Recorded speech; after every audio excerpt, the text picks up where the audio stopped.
Well, welcome. We're obviously excited to get into game week here. Utilized last week, I thought really well to move on from the Montana game. Certainly not forget it, but move on, and had a couple really good practices while we didn't know who we were going to play. Our guys got a chance to get out and go home and join others, I guess, for Thanksgiving on Thursday, which I think was obviously a very enjoyable day for them. Brought them back on Friday, found out who we were going to play on Saturday, had a really spirited practice Saturday night after that crazy long game, and then we're back at it again this morning. So,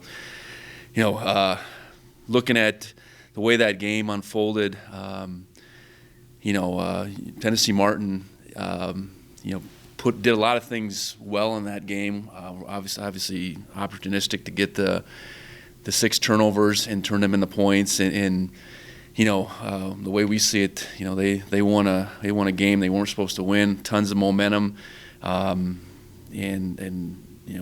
conference champion. Anytime you win a conference, you have a chance to, really do some things. And from a confidence perspective, they won a lot of close games this year. They're a very mature team as far as numbers of 6-year players and whatnot. So, we have to find a way for us to play much better than we did the previous Saturday, and we're aimed to do that, but understand we have a tough challenge in front of us. So I'll open it up for questions. So how did you and the team, I guess, spend the holiday? Well, it was important that everybody had a place to go, but did not want to make it an obligated thing either, because we had the ability to take that day off. So yeah, I think by and large, everybody went their separate ways. I know, a couple of our Bozeman families hosted some groups, but nothing too crazy. From what I heard, Amandre Williams was quite the chef.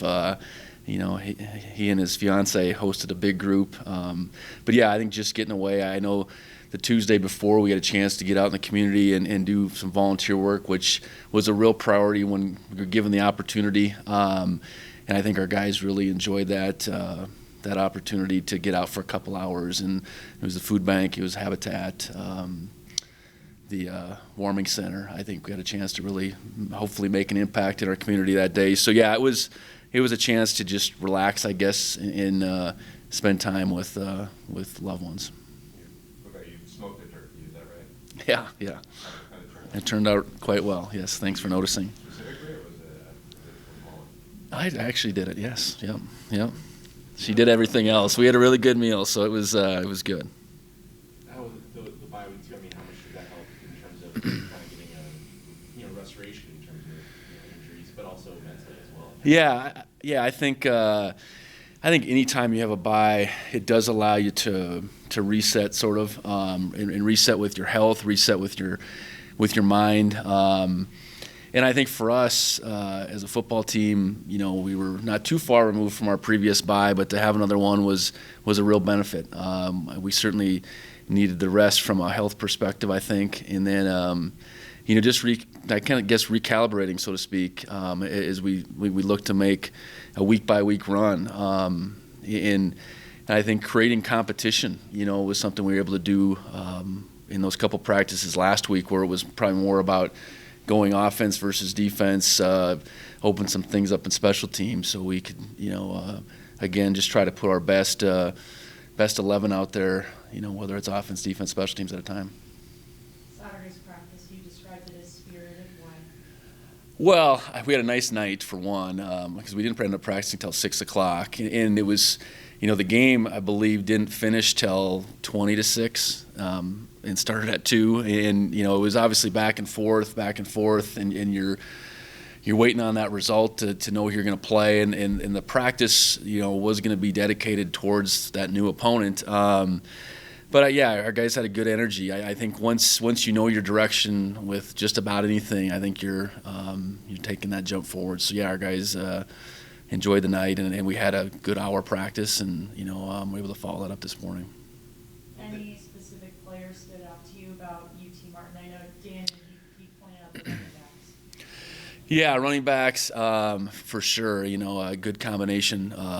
They're a little bit different than each other. I really feel like quarterback-wise, we don't know exactly. We're going to see, the conference player of the year, and and Howard was there on the sideline, not dressed, but I think we got to anticipate that he could play. But I thought.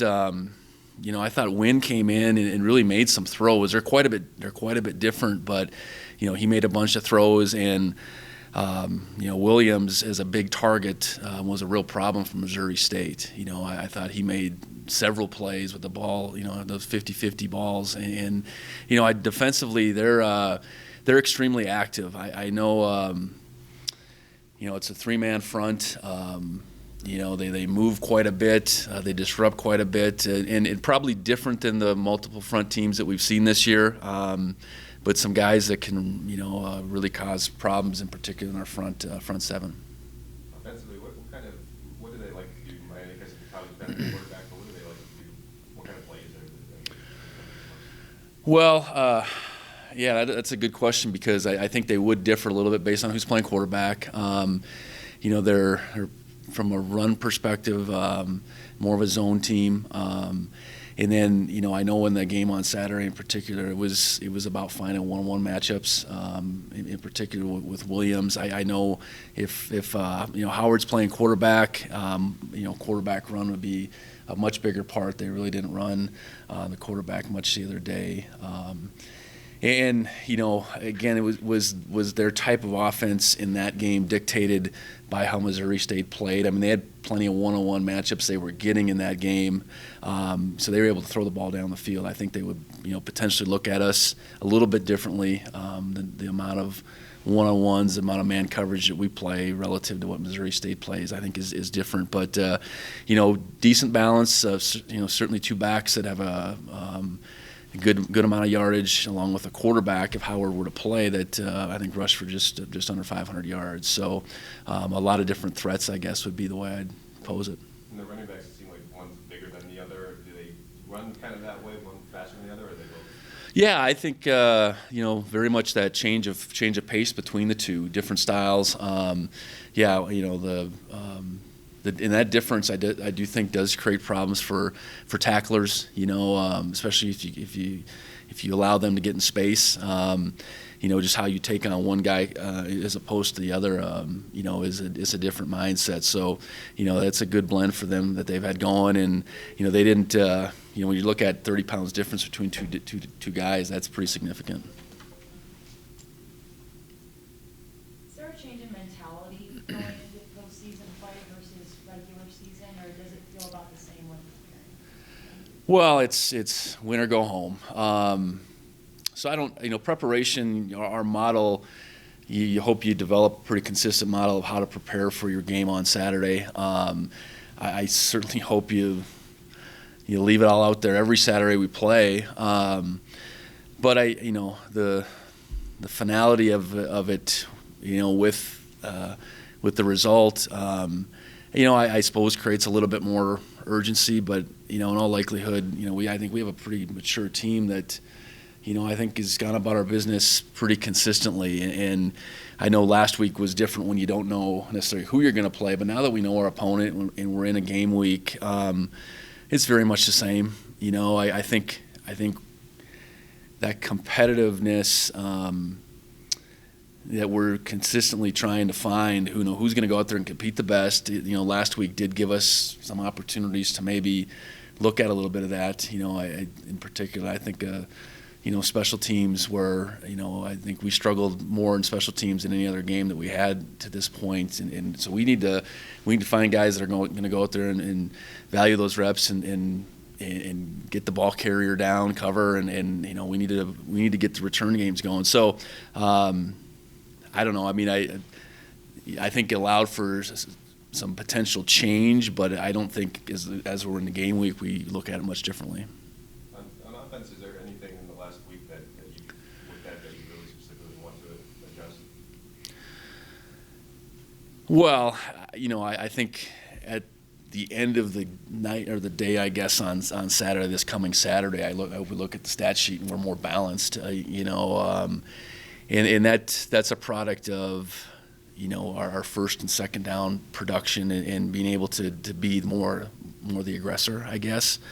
You know, so I think personnel-wise, you look and say, okay, what personnel groupings, what personnel in general allows us to be the most successful? And then play selection, you know, each team that you match up with is a little bit different. I know ultimately, you know, we got to go out there and play as fast as we possibly can offensively, and I don't think we did that against Montana. So finding a way to get there, and that's a real broad statement, but I think that's ultimately what we've got to do. You know, we can't let the defense dictate like we did that day. So we got to do things that are, you know, within our capabilities, and certainly try to strike a balance. It doesn't mean we need to be, you know, throwing the ball all of a sudden 30, 35 times, but we better find a way to complete the ball a decent amount, you know, and you know, utilize our players on the outside. You know, we got good players out there, and we got to find a way to get them the ball. A lot of key players on that UT Martin offense are veterans. Did you see that giving them any sort of advantage against Missouri State? Well, I think a couple things. I think they went in that game with a chip on their shoulder. You know, they were a conference champ. Missouri State was a runner-up. They had to go to Missouri State. You know, everybody, all the experts, I think, picked Missouri State to win that game. So they had that chip. I think, you know, this is a one-shot deal for a lot of those guys. This isn't a program that has playoff experience. It's been a long time since Martin has been, you know, in the playoffs. So, you know, I think they just played in a lot of ways like they had nothing to lose, and continued to gain confidence as that game went along. You know, that was apparent. You know, that's the one thing, you know, early on when they got a couple stops, I think they got 3 and outs their first couple times out on D, and then they ultimately got that muff punt. You said, this is going to be a long game, just because Missouri State's opened that door for Martin to continue to gain confidence, and that's what I saw. And well, that's relative, you know, to their experience, relative to a lot of those guys. Hey, this is their one shot, you know, and you saw them play, you know, with a nothing to lose mindset, you know, and you win a game like that for them. They're playing with house money, and when you have that mindset, you know, you're really dangerous. I know that. How much does your team benefit from what Daniel Hardy brings on and off the field? Well, first of all, his ability, I think we benefit quite a bit. You know, his ability, especially in passing situations, to get after the quarterback is exceptional. But then, like a lot of our, you know, really good players, his work habits, and really how I think he's went about, you know, creating opportunities for himself while he's been there, I think speaks for itself. And when younger players see that, I think there's a huge impact. You know, I would say he's been our most impactful kickoff cover guy, you know, and whether that's, you know, making a tackle or eating up double teams, I think that's something that speaks volumes to, you know, all our down the line guys, all our younger guys saying, hey, that's how you're supposed to do it. And I know Daniel learned it from guys before him. You know, Travis Johnson was probably that kind of kickoff cover guy in 19. You know, so I think, you know, those type of guys taking those roles seriously, those type of guys working like they do and being so unselfish, you know, that hopefully becomes a cyclical deal that, you know, there's going to be another Daniel Hardy down the road that does the same thing. Talking to Sean, it sounded like his move to defensive end, there was a lot of kind of working from ground zero with his technique and getting his hand in the ground. What was that like coaching him through that transition? Well, I think first off, he bought into it wholeheartedly. You know, I think he saw it as a great opportunity for him, and to become better, you need to see yourself in that role, really succeeding, and then just work like crazy and be a real student of, you know, not only the big picture but just the finite details of now I'm playing completely different, because he had backed up, you know, both Troy and Amandre in those, you know, those outside backer positions before, and there's hardly any translation from a skill set perspective, and what we were going to ask him to do. And, you know, he was one of those guys I thought that had a very good spring in closing that gap, but then, could take what he learned in the spring and apply it, in those times in the summer when no one was watching. And then, I think through the fall, just continue to get better and not be complacent at any, point in time, even though he had, he achieved some early success this fall. He's continued to work, where I see him, really growing is his ability to defend the run, and that's the hard part. I think he was probably born to rush the passer, so to speak, and especially when he got to that frame and that size. But to be able to play the run now, that's a whole different thing. That's training your eyes. That's being disciplined with your gap in our defense, and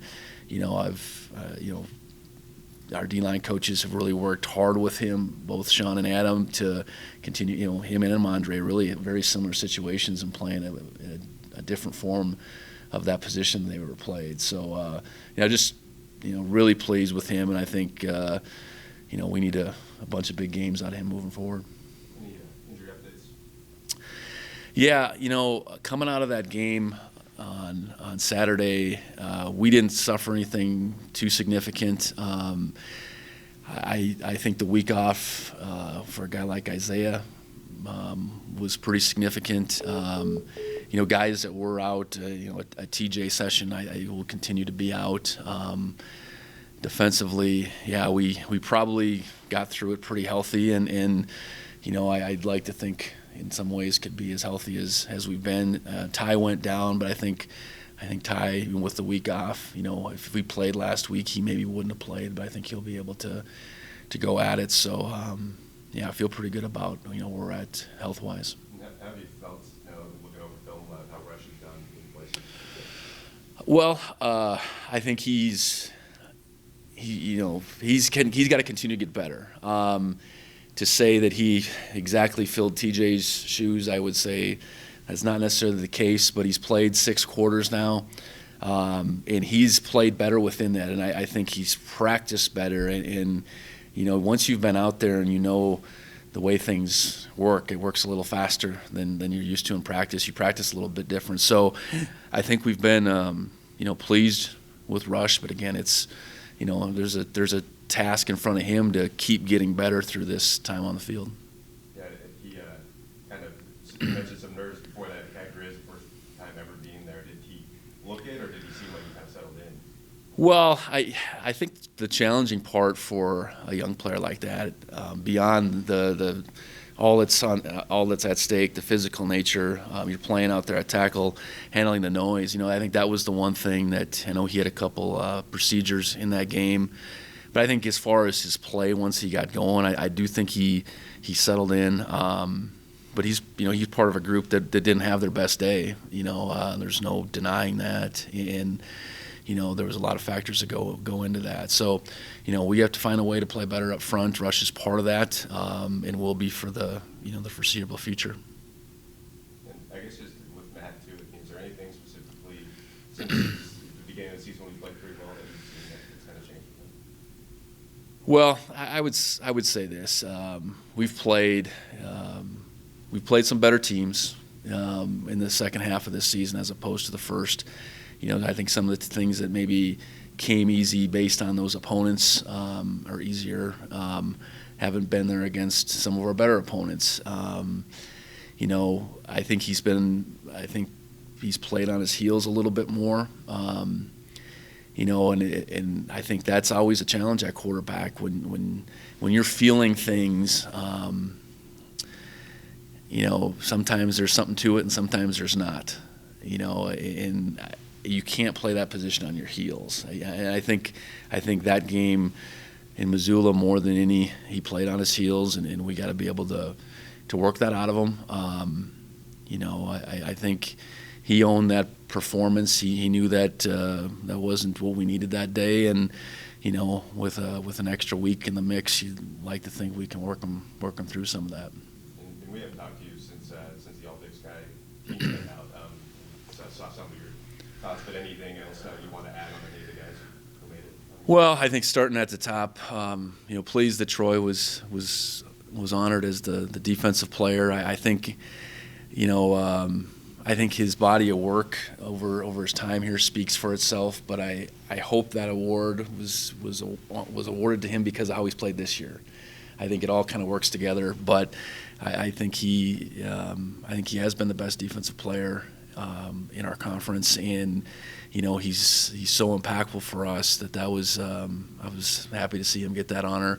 I think the guys that got the first team notoriety, so Lance, Isaiah, Lewis on offense, I think very well deserved. I look at Lance getting it as a receiver, and there's a lot of receivers that had numbers in our league, of people that throw more than us. But I think his impact on our passing game garnered him that honor, and I was pleased that way.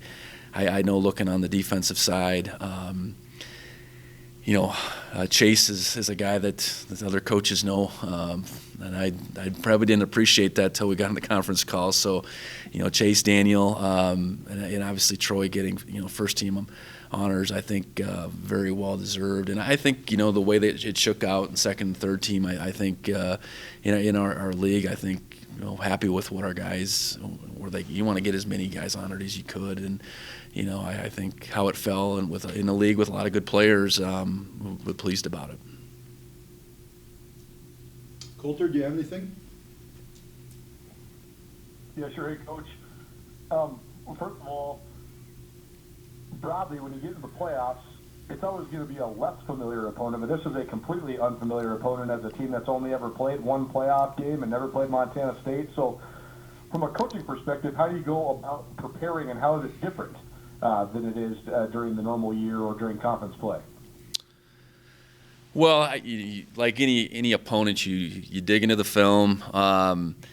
You try to gauge. I think that the harder part sometimes is you're not gauging your opponent against people that I guess that's probably the biggest difference. Our familiarity with the OVC, as a staff, would be somewhat limited. I know Austin Peay came out here back in 19 I think they would have been the champs in that league that year. So there's little familiarity from some of the guys on the staff, and certainly some of the guys on the team from that game. Even my familiarity with an opponent like Missouri State is old. I mean, that goes back quite a few years. So, I think you dig into the film. You certainly try to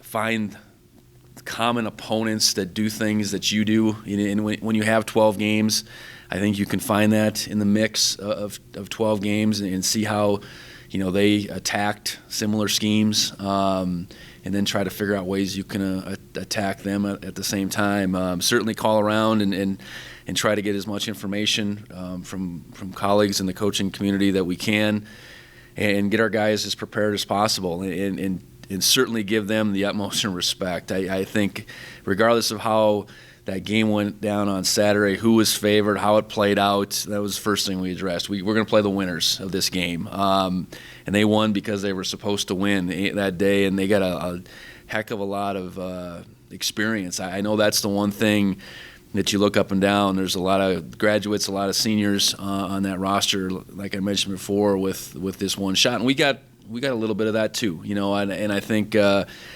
maturity, you end up ultimately getting a team's best, and we have to prepare real well, and it's got to still be about us. I think regardless of who we ended up playing, it's got to be about us putting our best out there, and that's what we aim to do. You kind of touched on it there with the Ohio Valley, but I know that there's certain leagues in the FCS, like the Big Sky and the Missouri Valley, that have sort of identities of the league. I know that that's never always the truth because there's different teams in every league. But is there like an identity or like a style you would say that the Ohio Valley plays? Well, that's a good question. I think this is real broad. I would say it's a more wide open league than it is this physical lineup in two tight ends and a fullback and all that. I think relative certainly to the Missouri Valley, I do think the offensive schemes would probably match up a little bit more collectively with our league. Again, that's a broad statement, but you see, certainly more receivers on the field than you do, say, in the Missouri Valley. So yeah, more wide open. I think athletic. I would say that. And ultimately, you win any league. And they won 9 games in a row, and won some games that were, they were very competitive games, and they found ways to win. And I know they lost that last week of the season without their quarterback, but you string together 9 wins, you're doing something right, and you're finding confidence. And I've read a lot about how they felt going back to fall camp, that this team was special in their minds. This group really had come together so they could do things that this program hasn't done, and they've done that. They won a conference for the first time in a long time, made it to the playoffs for the first time in a long time, and obviously went on the road and beat a really good opponent in Missouri State. So boy, I went on a tangent there. Not even relative to your question, but I think a lot of respect for them, I guess, and the league, I think doesn't get the respect it deserves, but you win any league, I think you deserve our respect for sure.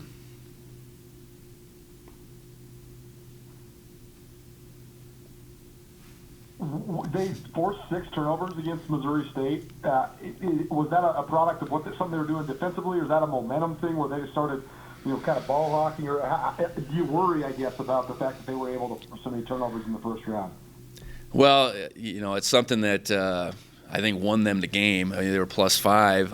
And you have 2 special teams turnovers there that give them momentum and give them opportunity, and they got 10 points off of those 2 special teams turnovers. So I hope we could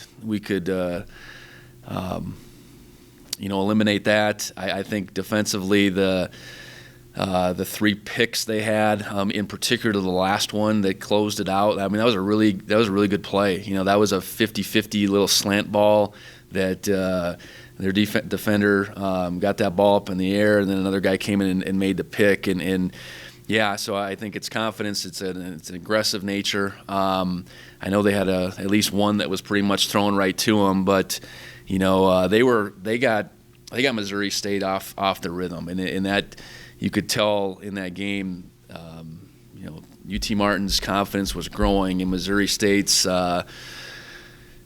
I don't know if it's confidence so much, but I think you're the favorite, and those games go on, and you start making mistakes. I think you press a little bit, and I think that created some of those situations that turnover wise. I'm certain Missouri State's quarterback was the player of the year in the Missouri Valley, so. He made probably some uncharacteristic mistakes that certainly UT Martin gets a bunch of credit for. It seems like every week I'm asking you about some sort of familiarity or crossover with staffs, but it seems like there's almost none on this, partially just because of the regionality of it. But do you by chance have any familiarity or crossover with Coach Simpson and his staff?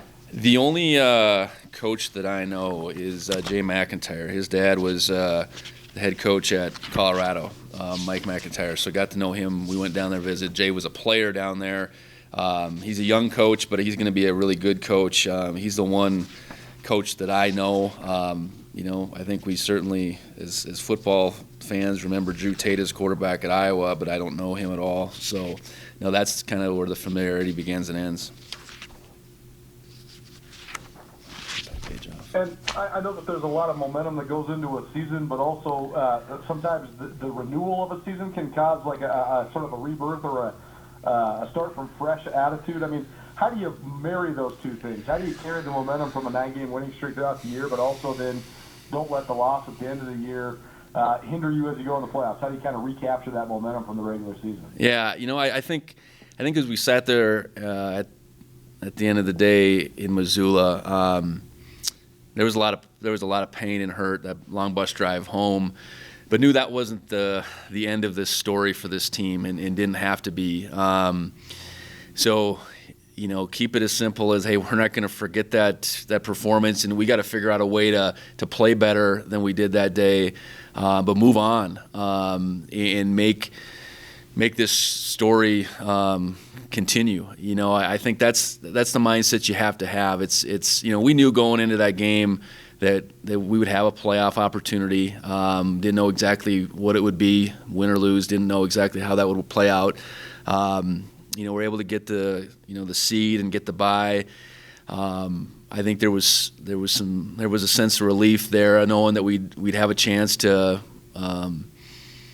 regroup a little bit, and I think that's what this team has done. Go back to the basics last week and really have some good competitive practices where we weren't just going through the motions. We were testing guys and seeing who would come out of that a little bit. And I think truly buy into the mentality that everybody's got a shot here. And it went from 24 to 16. We're one of the 16. We want to become one of the 8. And to do that, we gotta play well. We gotta believe in what we're doing. We gotta believe in each other. And I think our team has found that through this last week, and we'll continue to prepare and go out and be a hungry, aggressive team on Saturday. Last one for me, just out of curiosity, what's your perspective on the playoff field and the 24 teams? I know you coached in this thing when it was a 16-team bracket and a 24-team bracket, so do you have any thoughts on just the expansion of it and just the way that it's operating in its current form? Yeah, I think the 4 years that we were a part of it, 10 to 13, it was actually 20. It was when that stretch when it went to 20. And, 4 teams got byes in 3 of those years. We had a bye. We had home field at NDSU. And, I think as automatic bids have expanded, I think moving to 24 was reasonable for sure. The regional aspect, I don't know if I necessarily agree with that. You can pit teams right back against each other, but I understand that that's probably a cost measure as much as anything. But do you get to 8 and you have the best 8 teams because of the regional nature? I don't know. It's not for me to decide. I just know, we got to make the most of our opportunity. We're not in the regional mode so much where we got stuck, and we got to run with it the best we can. So, I do think the 24 in response to more automatic bids was probably necessary. I think 24 probably is a pretty good number. I look at our league getting 5 for the first time. The Missouri Valley had 6. I do think they probably got the teams in for the most part that they were supposed to. And at the end of the day, I'm worried about one of them. So I think, where we're sitting right now, we got to make the most of this opportunity, and that's just one game at a time here with UT Martin in front of us.